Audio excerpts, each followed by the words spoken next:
Bonsoir Marine Le Pen. Bonsoir. Merci beaucoup d'être notre invitée. Vous êtes députée du Pas-de-Calais, présidente du Rassemblement national, qui a envie d'être candidate en 2022. On va bien sûr parler de Mayotte et de ce que vient de dire le président Macron. On va le réécouter d'ailleurs dans le détail. Vous connaissez bien la situation là-bas et vous pointez souvent les difficultés. Mais d'abord, juste sur cette envie d'être candidate, c'est une question qui vous a un peu agacé parce que, dans le fond, peut-être c'est très naturel pour vous, mais peut-être que pour les Français ou certains d'entre eux, ils se disent « mais qu'est-ce qui changerait ?»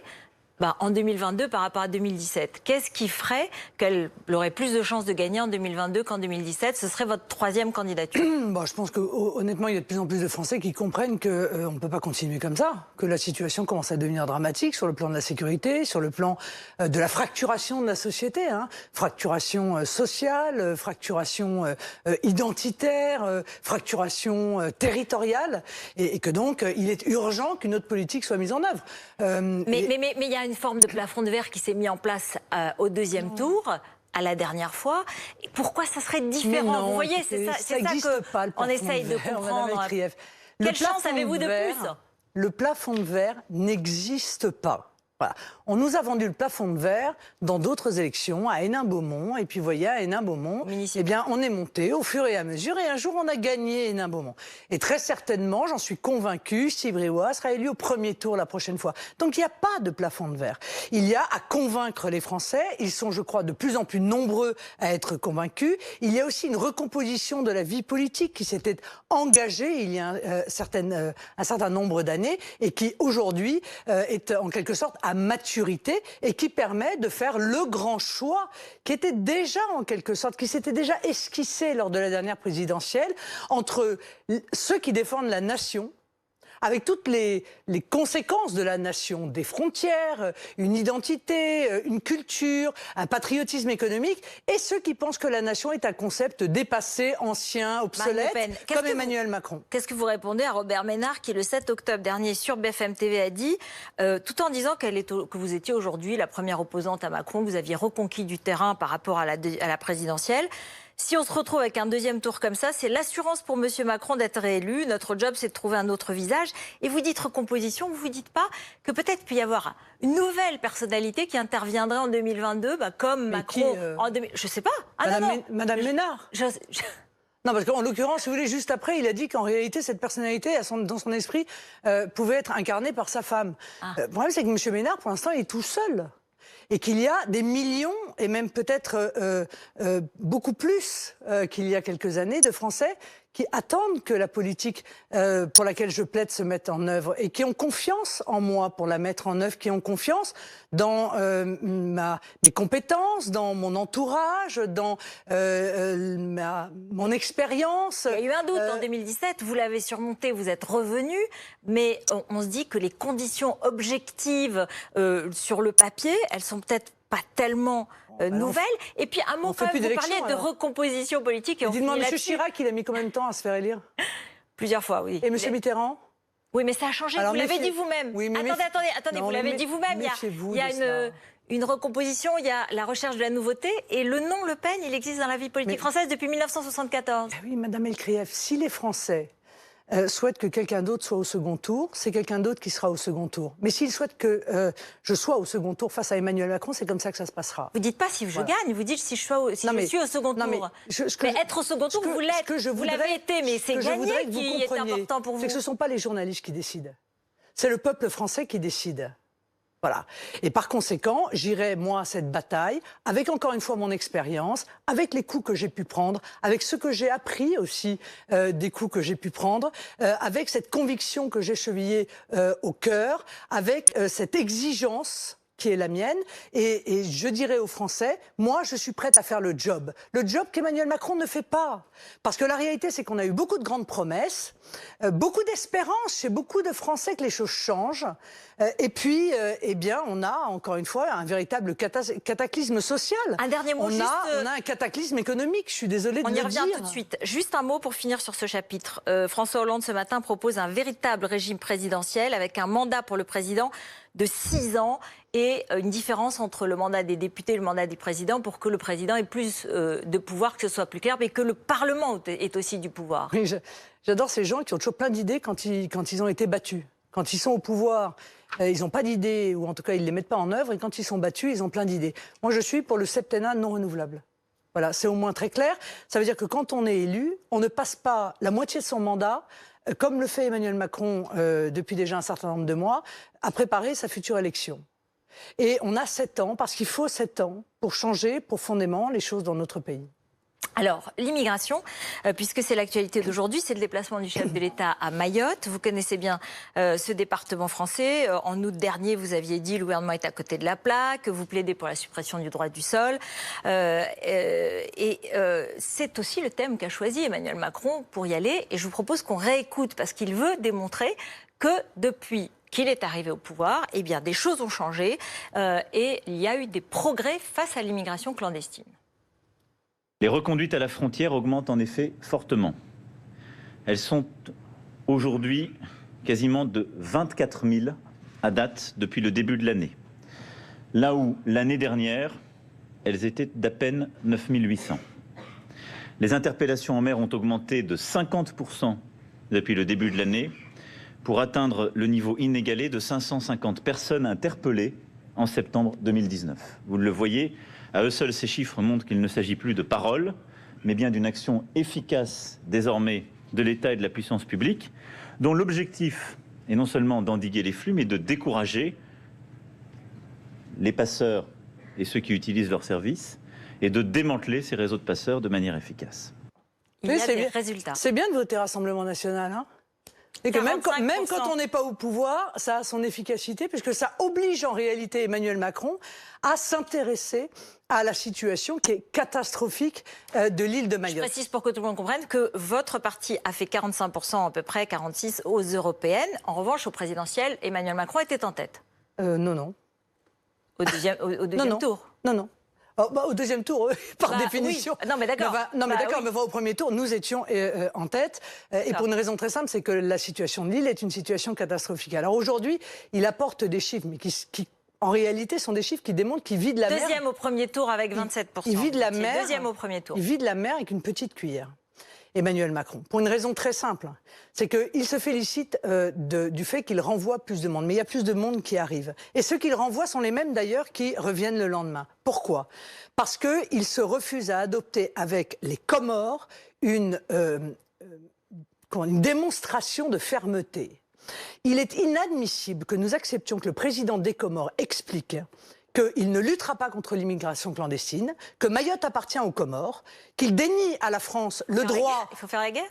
Enfin, je veux dire, il ne faut pas faire la guerre. Ah bon, il ne faut pas faire la guerre. Il faut d'abord ramener l'ambassadeur de France, voyez-vous, parce que excusez-moi, mais pour l'Italie, pour beaucoup moins de ça, on a ramené notre ambassadeur. Il faut ramener l'ambassadeur de France, premièrement. Il faut arrêter de verser des sommes qui sont considérables, car je tiens à vous dire que nous versons, je crois, 350 millions sur 5 ans aux Comores, et qu'en juillet dernier, on a fait une rallonge de 150 millions. Alors quand aujourd'hui, M. Macron vient voir les Mahorais en disant, vous vous rendez compte, on dépense beaucoup d'argent pour vous, en réalité, c'est pas tant que ça par rapport à ce qu'on donne aux Comores. Alors il a précisé que cela ne leur enlevait rien à ce qu'il avait fait et ce qu'il fait pour Mayotte. Hein. Oui, ce qu'il donne aux Comores ne leur enlève rien aux Mayotte. C'est ce qu'il a précisé. Évidemment. Ah bon, mais comment c'est possible ça? Parce que c'est le même budget, me semble-t-il.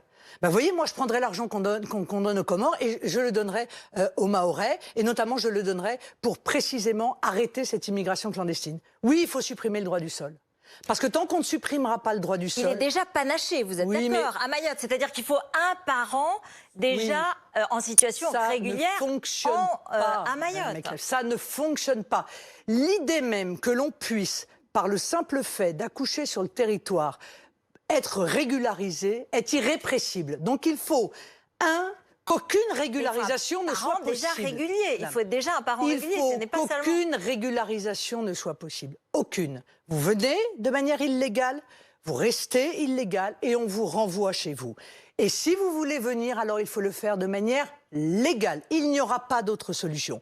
Deuxièmement, il faut un droit d'asile, comme le veut Emmanuel Macron, mais qui soit bien contrôlé, bien précisé, avec des papiers qui montrent que vous avez besoin d'être réfugié. Mais madame, le droit d'asile, vous êtes d'accord là-dessus ? Non, le droit d'asile au moment où on se parle consiste à venir sur notre territoire, à demander le droit d'asile Et lorsque vous ne l'obtenez pas, ce qui est quand même extrêmement fréquent, vous restez sur le territoire national et vous avez la possibilité, un jour ou l'autre, parce que vous serez resté tant de mois ou tant d'années, d'être régularisé. Ça, c'est pas possible. C'est un appel d'air qui est insupportable, vous comprenez? Donc, plus du On tout ne peut pas résister à cela. Plus du tout de droit d'asile, donc. Non, le droit d'asile doit être demandé dans nos ambassades et dans nos consulats, dans n'importe quel pays du monde. Il sera traité à l'étranger.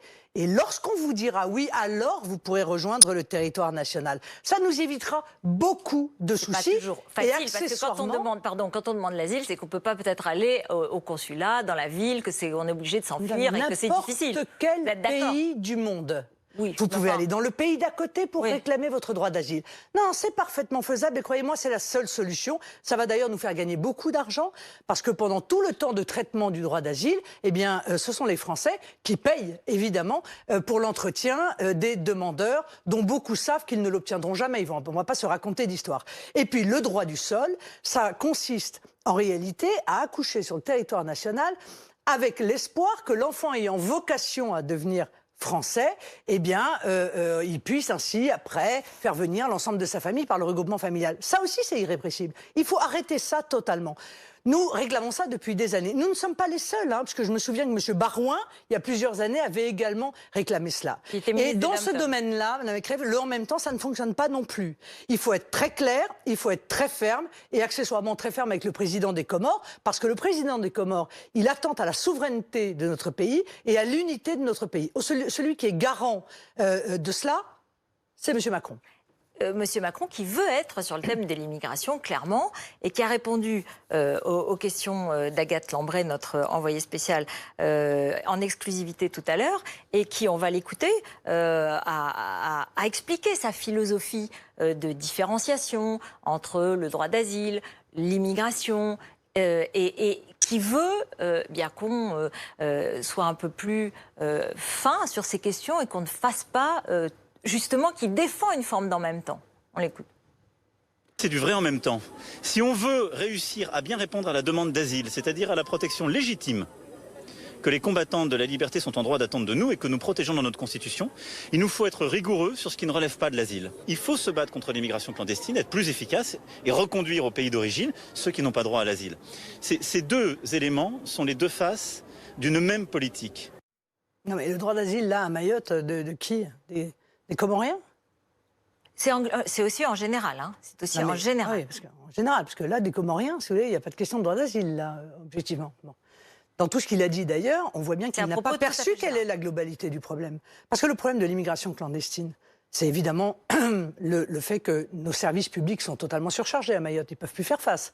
Il est évident que les hôpitaux sont faits pour un certain nombre... Pas seulement à Mayotte. On parlait, c'est une façon générale. De milliers de personnes, pas pour le double. Bon. Non, parce que en fait, Emmanuel Macron veut occuper ce terrain de l'immigration clandestine. Il dit, en fait, sinon, on le laisse au Rassemblement national. Donc nous, au gouvernement, on doit prendre nos responsabilités, on doit s'en occuper. Mais écoutez, tous les gouvernements qui se sont succédés, Mme Ekrieff, ont fait la même chose.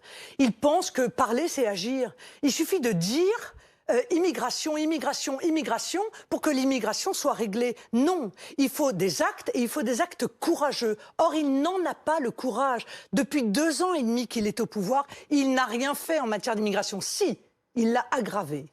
Il l'a aggravé notamment par le regroupement familial des mineurs migrants, à qui il a accordé de pouvoir faire venir non seulement leurs parents, mais maintenant leurs frères et sœurs. Donc ils n'ont eu de cesse que d'aggraver la pression migratoire sur notre territoire, en diabolisant de surcroît ceux qui évoquaient à juste titre ces gigantesques difficultés que pose une immigration que nous n'arrivons plus non seulement à maîtriser, mais à gérer et à financer. Parce qu'il est là aussi le problème.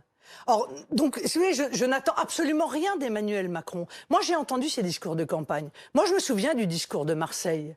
Moi, je sais que c'est un homme qui considère que l'immigration est utile pour l'économie, parce que ça permet d'avoir des gens à bas coût. Dans certains cas, c'est utile d'avoir des cerveaux et d'avoir des personnalités qui viennent apporter leur... Madame, non, mais écoutez, Madame Crève, moi, je ne veux pas avoir la cruauté de vous donner les chiffres, mais très honnêtement, en matière d'absence totale de diplôme, le nombre d'immigrés qui arrivent en France et qui n'ont pas de diplôme est majoritaire. Bon, donc ne parlons pas de ça. Mais le MEDEF réclame aussi à M. Macron.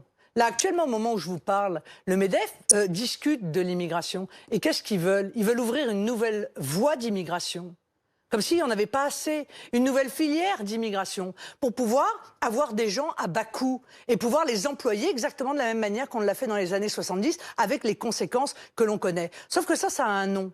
Ça s'appelle la privatisation des profits. Eux, ils sont contents, ils ont de la main-d'œuvre à bas coût. Mais après, il y a la sociabilisation des risques. C'est-à-dire c'est la société qui prend en charge la santé, le logement, l'entretien, l'éducation. Et la société française ne peut plus le faire parce qu'elle a des millions de chômeurs, parce qu'elle a 14% de pauvres et qu'elle se doit de penser d'abord à elle-même. Un mot sur la laïcité, voile. Vous avez déclaré que vous étiez pour la suppression totale du voile dans tout l'espace public. Oui. Alors j'ai entendu certains qui disaient mais en fait on va faire à Paris comme à Téhéran, c'est-à-dire l'inverse, mais c'est la même chose. On va chasser les gens pour leur tenue.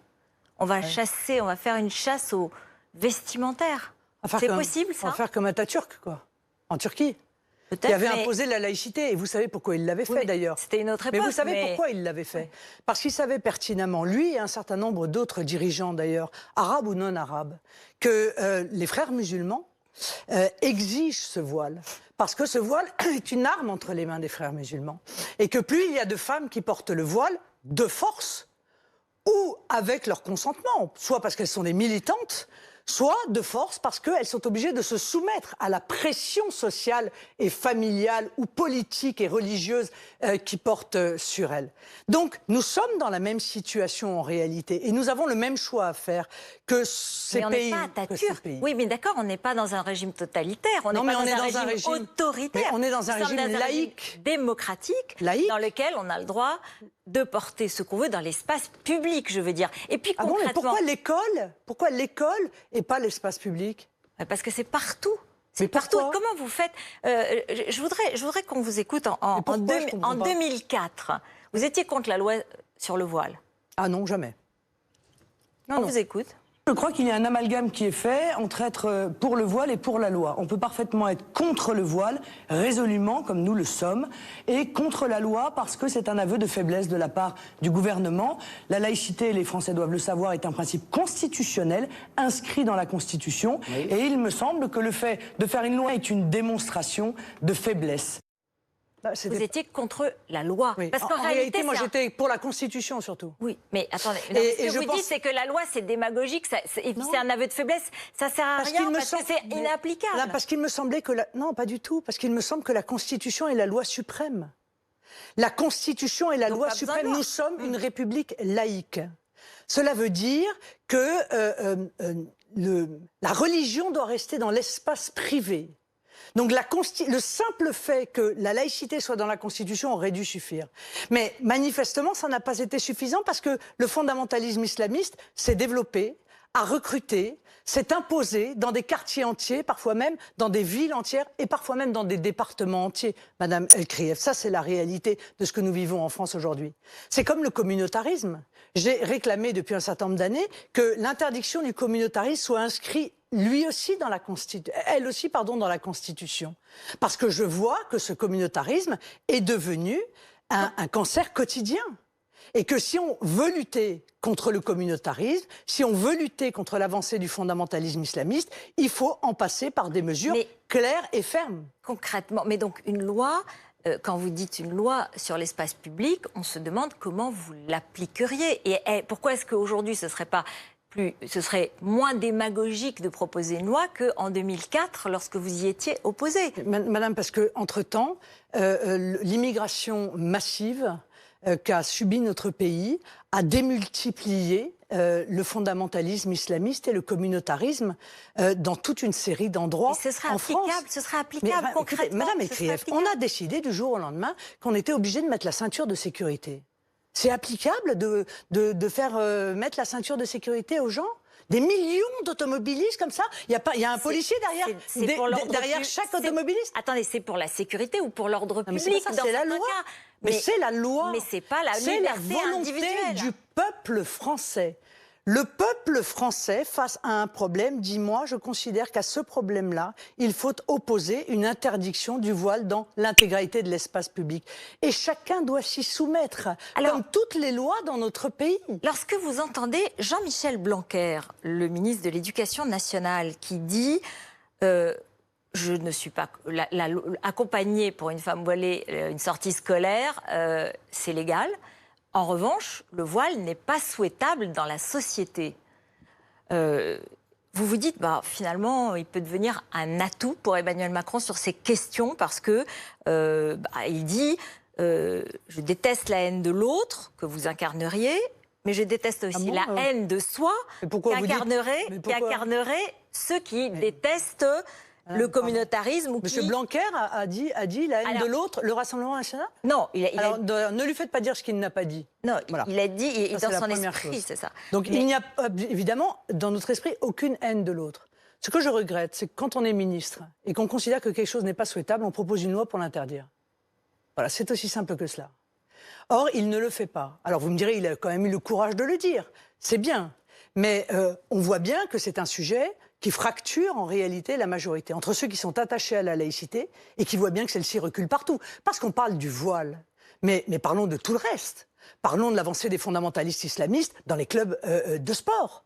C'est terrifiant, c'est un problème majeur aujourd'hui. Personne n'en parle, on met ça sous le boisseau. C'est cité, c'est mentionné, on en parle. C'est réglé alors. Il y a des mesures. On l'a dit, donc c'est réglé. Rien n'a été pris. Il y a une époque, on ne le disait pas. Aucun acte n'a été pris dans ce domaine. On ne parle pas de la montée des réclamations fondamentalistes dans les entreprises, dans les services publics. Parce que le problème des fondamentalistes islamistes, c'est qu'ils ne font pas que vivre leur foi de manière radicale. Ils souhaitent l'imposer aux autres. Et ça, on le ressent partout. Et moi, j'ai des témoignages tous les jours d'employés qui disent, alors avant, notre collègue radical ne voulait pas manger de jambon, maintenant on n'a plus le droit de le mettre dans le frigidaire de l'entreprise. Parce qu'il pose ses aliments à côté. Et des exemples comme ça, j'en ai des milliers, Madame Elkrief. Donc est-ce qu'on dit stop maintenant? Et de la manière la plus claire qui soit? Parce que moi, je pense que fondamentalement, les gouvernants n'ont pas été très clairs en réalité avec ces gens qui souhaitaient imposer leurs lois religieuses. On leur a dit, restez comme vous êtes, vous avez raison, c'est votre culture, etc. Alors, il ne faut pas être contradictoire, il faut leur dire les choses clairement. Non, ça, c'est pas possible. De qui parlez-vous exactement? Je parle des 25% de musulmans en France, aujourd'hui, qui disent que la charia doit être au-dessus des lois de la République française. Et vous ne parlez pas, vous ne risquez pas de parler de tous les musulmans français qui se sentent très touchés par ce que vous pouvez dire ou ce que d'autres peuvent dire. Est-ce que je suis extrêmement claire dans ce que j'ai dit? Je parle des 25% de gens qui souhaitent que la charia soit supérieure. Ça veut dire qu'il y en a 75% qui ne le souhaitent pas. Il y a 75% manifestement des musulmans qui sont français ou qui ne le sont pas d'ailleurs, et qui considèrent que quand on est dans un pays, eh bien, on en adopte la culture, le mode de vie, les mœurs. Et donc vous adressez aussi à eux? Mais je m'adresse à eux, mais comme ils s'adressent à nous. J'ai vu une pétition aujourd'hui dans Marianne de 100 femmes qui viennent dire oui, le voile est un objet, une arme de soumission pour nous. Eh bien, je leur dis bravo, félicitations, venez avec nous lutter contre cela. Vous avez votre place dans cette lutte pour la laïcité et pour la liberté religieuse, parce que la liberté religieuse, elle passe par le respect de la laïcité. Et lorsque Julien Audoul, au Conseil régional de Bourgogne-Franche-Comté, s'en prend à cette mère voilée, est-ce que vous pensez que c'est la bonne manière de s'adresser à ceux qui veulent totalement, comme vous le dites, vivre avec et en français, en musulman français ou en français musulman complètement? Est-ce que vous n'avez pas le sentiment que ça crée une division, que ça crée une... Je ne veux pas utiliser le mot stigmatisation parce que c'est trop facile, mais est-ce que vous ne croyez pas que ça crée une exclusion et un sentiment de désignation qui fait que ceux qui voudraient et qui veulent et qui le font tous les jours se sentent mal à l'aise? Monsieur Odoul, je l'ai dit, a été maladroit. Il a été terriblement choqué de la présence de cette femme voilée, avec un voile dont nous savons que c'est celui des frères musulmans. Il ne s'est d'ailleurs pas adressé à elle, contrairement à ce qui a été dit. Il ne l'a pas prise à partie. Il a demandé à la présidente de l'Assemblée. Moyennant quoi, il aurait probablement dû demander une suspension de séance et aller voir la présidente pour lui demander de régler le problème. Mais tout ça, c'est la conséquence de l'absence de décision de nos dirigeants. Tout ça, c'est la conséquence de l'ambiguïté permanente dont profitent les frères musulmans, dont profitent les salafistes, dont profitent les fondamentalistes islamistes. Et vous ne profitez pas d'une forme d'ambiguïté, c'est-à-dire en désignant les radicaux islamistes, vous parleriez de tous les musulmans? Pourquoi je ferais ça? Expliquez-moi pourquoi je ferais cela. C'est vous qui avez un a priori à notre égard. C'est vous qui nous accordez des intentions qui ne sont pas les nôtres. Par exemple, je vois que votre ami Matteo Salvini en Italie, il dit qu'il est plus compliqué pour un musulman de s'intégrer en Europe. L'application littérale du Coran conduit à rejeter certaines libertés que nous défendons. Mais je pense que beaucoup de musulmans ne souhaitent pas l'application littérale du Coran. Enfin, vous me dites ça, madame, vous me dites ça à moi. Moi dont le parti a fait élire la première femme musulmane conseillère régionale. Moi dont le parti a pris la défense depuis toujours des harkis. Ces Français musulmans qui ont versé leur sang pour la France et qui ont été accueillis comme des chiens dans un jeu de quilles et encore pire que cela lorsqu'ils ont rejoint l'Hexagone. Vous me dites ça à moi, mais il n'y a aucune raison de m'accuser de cela. Moi, je défends tous les Français, quelle que soit leur religion. Je défends l'unité, encore une fois, de la nation française. Je ne veux pas savoir ce qu'est un tel ou un tel. Ça ne m'intéresse pas parce que ça relève de la sphère privée. En revanche, l'islam politique. En revanche, les fondamentalistes, les islamistes, les frères musulmans, ils me trouveront évidemment face à eux. Et je serai toujours là pour les dénoncer, toujours là pour pointer du doigt la manière dont ils cherchent à faire plier la République française. Mais vous voyez qu'il y a d'autres personnalités qui s'élèvent et qui le disent. Quand je vous citais Jean-Michel Blanquer, il y en a d'autres, mais là... Mais chouette à l'heure, parce que je me sentais un peu seule. Non, il y a eu d'autres gens. Non, vous savez très bien qu'il y a des militants... Et il y a des militants républicains qui sont... À part Madame Badinter... On s'est longtemps senti très seul, excusez-moi, sur ce sujet. Il y a eu quelques voix, mais si peu pendant si longtemps. Et en revanche, des voix pour nous accuser d'islamophobie dès qu'on pointait du doigt les fondamentalistes islamistes. Il y en a eu plein, de gauche comme de droite. Donc tant mieux si beaucoup de gens aujourd'hui changent d'avis, se rendent compte de l'urgence qu'il y a à agir. Mais après la conscience de l'urgence qu'il y a à agir, il faut le courage d'agir. Et ça, permettez-moi de vous dire que dans la classe politique, je ne vois pas grand monde. Parlons de ce qui peut se passer sur le plan social, parce qu'évidemment c'est un grand sujet. Vous comprenez la colère des usagers de la SNCF et en même temps, les conditions de travail des agents de la SNCF vous inquiètent et vous dites attention à la sécurité. Est-ce que là, vous ne faites pas vous aussi du en même temps sur le droit de retrait qui a été invoqué pendant le week-end dernier? Vous avez dit... oui, c'est normal, mais en même temps, il faut qu'ils trouvent une autre forme d'expression parce que ça ennuie beaucoup les Français. Donc, est-ce que là, vous aussi, vous n'êtes pas un peu en contradiction? Non, le problème du en même temps d'Emmanuel Macron, c'est que c'est un en même temps contradictoire. Ce que je dis, moi, n'est pas contradictoire.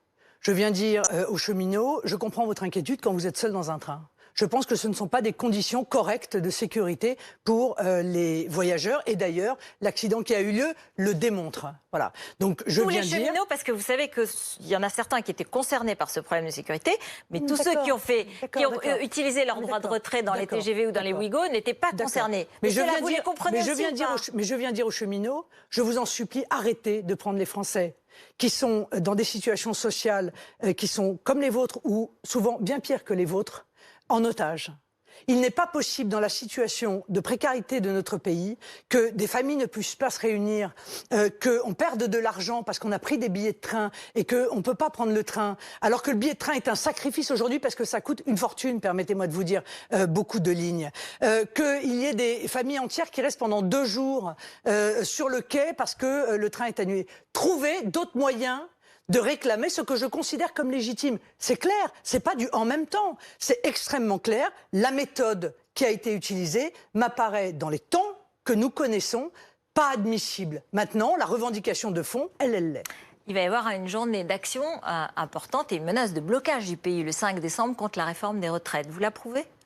de la RATP, de la SNCF et d'un certain nombre de catégories sociales. Mais je comprends parfaitement qu'il y ait une journée de grève pour venir exprimer le désaccord que l'on a avec une réforme des retraites que je considère profondément injuste. Voilà. Et qui sera un élément de précarisation supplémentaire de la société, et notamment de tous ceux qui arriveront, évidemment, à la retraite, et de leur famille. Parce qu'il ne faut pas croire, un retraité qui est jeté dans la précarité, c'est toute sa famille, en réalité, qui est appelée à la rescousse et qui, elle-même, on parle est de dans une génération situation après difficile. 1963 et de régimes spéciaux qu'il faudrait changer. C'est-à-dire de gens qui partiraient entre 52 et 57 ans et qui, éventuellement, partiraient différemment. On parle d'une réforme de la retraite que l'on calculera sur l'intégralité de la carrière, alors que jusqu'à présent, c'était les 25 meilleures années pour les salariés du privé et les 6 derniers mois pour les fonctionnaires. Donc vous imaginez bien, vous comprenez bien tout de suite quelles conséquences ça va avoir. Évidemment que ça va baisser de manière structurelle, évidente, automatique, les retraites qui vont être versées. Bon, on parle d'une retraite à points dont vous ne savez pas, ni vous ni moi, combien vaudra le point. C'est-à-dire que le point sera fluctuant en fonction du budget. On vous dira, votre point est votant, et puis l'année d'après, il vaut 20% de moins. Indépendante du gouvernement qui fixera la valeur du point. Oui, bien sûr. C'est ce qu'a promis indépendant du gouvernement, mais sous la main de Bercy quand même. Est-ce que vous approuvez la journée du 5 décembre? Oui. Est-ce que vous approuvez la journée de grève? Oui, j'approuve l'idée que les pompiers qui n'arrivent plus à travailler parce qu'on ne leur en donne pas les moyens, que les soignants qui vivent leur travail dans des conditions qui sont apocalyptiques, que toute une série comme ça de catégories, les avocats, mais il y en a beaucoup d'autres, viennent dire « vous n'allez pas nous mettre en place cette réforme des retraites ». Parce que déjà, nous nous en sortons. Qui existe dans d'autres pays, qui existe dans de nombreux autres pays, dans la Suède et qui non mais d'accord, dans d'autres pays. Ici, on est en France, on a un système de retraite par répartition, il fonctionne plutôt bien. S'il y avait, on n'avait pas... Vous considérez quand même que beaucoup de retraités pauvres, entre guillemets, ont des retraites beaucoup trop faibles. Je suis bien d'accord avec vous, voilà. Mais ce sera encore plus faible avec la retraite à points. Donc c'est pas le sujet. Le sujet de M. Macron, c'est pas d'augmenter les petites retraites, objectivement, avec cette réforme des retraites. Elle sera au minimum à 1 000 €. Le sujet, en réalité, c'est d'obtenir une baisse généralisée, un rabot généralisé sur les retraites. Donc je suis en désaccord avec cela. Écoutez, alors je veux juste quand même revenir. Si, après le 5 décembre, le pays reste bloqué, c'est-à-dire que ça continue, parce que c'est un appel à la grève reconductible. Vous approuverez toujours le mouvement? Mais c'est quoi l'idée, madame Non, mais ça veut dire qu'en fait, il faudrait faire la grève, mais une espèce de grève qui gêne personne. Ça n'existe pas, ça. C'est intéressant, parce qu'il y a 5 minutes, vous m'avez expliqué tout à l'heure que sur les conditions de sécurité, les conducteurs devaient trouver d'autres solutions. Et là, tout d'un coup, ils ne pourraient pas avoir non, madame Écresse, non, je ne vais pas vous laisser dire ça. Parce que là, la grève, elle n'avait même pas été prévue. C'est-à-dire qu'elle a été faite de manière sauvage, en quelque sorte. On a utilisé une procédure qui a entraîné une grève sauvage. Maintenant qu'il y ait, encore une fois, des Français qui fassent grève, oui, ils ont raison de le faire s'ils sont en désaccord. À 14 jours de Noël, éventuellement. Ça s'appelle, je le rappelle, le droit de grève, c'est constitutionnel. Et si ça bloque, c'est à cause du gouvernement. Si on a subi les gilets jaunes et les blocages qui ont été la conséquence des gilets jaunes, c'est parce que le gouvernement a refusé de céder. Alors il faut que le gouvernement cède. Parce que le peuple a raison. Alors écoutez Emmanuel Macron, qui sont proposées par Emmanuel Macron. Il répondait à Agathe Lambret, toujours à Mayotte, pour BFM TV. Le pays doit débattre, des transformations doivent se conduire aussi, parce que nous devons changer beaucoup de choses. Ça ne justifie pas, en quelque sorte, à mes yeux en tout cas, de bousculer le quotidien de certains de nos concitoyens qui est déjà parfois largement contraint. Voilà. Vous irez au bout de la réforme des retraites. Merci à vous. J'ai pas l'habitude de m'arrêter en chemin, en général. Je trouve ça quand même très malhonnête. Je trouve ça très malhonnête, surtout quand on voit que l'Assemblée nationale n'est pas représentative. Parce qu'après tout, si l'Assemblée nationale était totalement représentative du poids politique des différents courants de pensée dans notre pays, peut-être que les gens n'iraient pas dans la rue. Parce que probablement toute une série de retraites, de réformes ne seraient pas votées parce qu'elles ne correspondent pas à ce que veulent la majorité des Français. Donc ça, c'est malhonnête de dire ça. La majorité, elle a été par le mode de scrutin, elle existe. Non, elle n'est pas représentative, Madame Écrief. Non, je suis désolée de vous le dire. Je suis désolée de vous dire que si les députés étaient à la proportionnelle intégrale, il y a toute une série de réformes qui ne seraient pas votées à l'Assemblée nationale. La suppression de l'ISF n'aurait pas été votée à l'Assemblée nationale et toute une série d'autres d'autres réformes, dont la réforme des retraites. Peut-être que vous plaindriez de l'inaction et de l'immobilisme du gouvernement. Je me plaindrai jamais que la démocratie soit parfaite. C'est-à-dire que l'intégralité des Français soit représentée en fonction du poids que représentent leurs idées au sein de l'Assemblée nationale. On crée une Assemblée nationale avec une ultra-majorité qui en réalité ne représente aucune majorité dans le pays. Et après, on se plaint parce que les gens vont dans la rue. Mais c'est quoi l'autre possibilité? C'est pas possible. C'est pas aucune majorité. C'est une majorité. Vous pouvez dire qu'il faudrait un autre mode de scrutin, mais c'est pas aucune majorité. Juste un mot sur les municipales. On finit là-dessus. Louis Alliot, c'est une ultra-majorité qui ne représente pas le poids de En Marche dans le pays. Je suis navrée de le dire. Louis Alliot se présente à Perpignan, mais il a pris une étiquette Rassemblement local. Est-ce que vous pensez que ça veut dire que Rassemblement national, ça le gêne un peu? Et est-ce que du coup, vous revendiquerez, s'il gagne la ville, vous direz c'est une victoire du Rassemblement national? Écoutez, Louis Alliot, il est membre du bureau exécutif du Rassemblement national. Donc c'est clair. Ça fait 20 ans qu'il est élu du Rassemblement national. Donc il aurait pu l'écrire. Mais madame, qu'aux élections municipales, pour pouvoir rassembler sur un projet municipal, on ne souhaite pas obligatoirement apposer l'étiquette d'un mouvement politique. Ça peut s'entendre, surtout quand on s'appelle Louis Alliot. C'est-à-dire que tout le monde sait que vous êtes évidemment un cadre et un élu du Rassemblement national. Donc tous les électeurs du Rassemblement national iront voter pour Louis Alliot. Dans d'autres villes, les gens sont moins connus. Et évidemment, nous leur suggérons de mettre le logo du Rassemblement national pour que les électeurs sachent qu'ils sont les candidats du Rassemblement national. Il y a une fille à Forbach dont la photo a été mise sur l'affiche qui n'est pas très contente parce que c'était une banque d'images et elle va porter plainte. Je vais vous dire, je ne sais absolument pas ce qui est passé par la tête de ce candidat, mais là j'avoue que je reste estomaqué par ce choix de communication. Donc vous lui avez dit. Et elle risque de porter plainte. Je suppose que d'autres que moi lui ont dit. Je n'ai pas eu de contact direct avec lui. Nous avons beaucoup de candidats. Merci beaucoup. Merci d'être venu sur ce plateau, Marine Le Pen. Face à Duhamel, c'est tout de suite.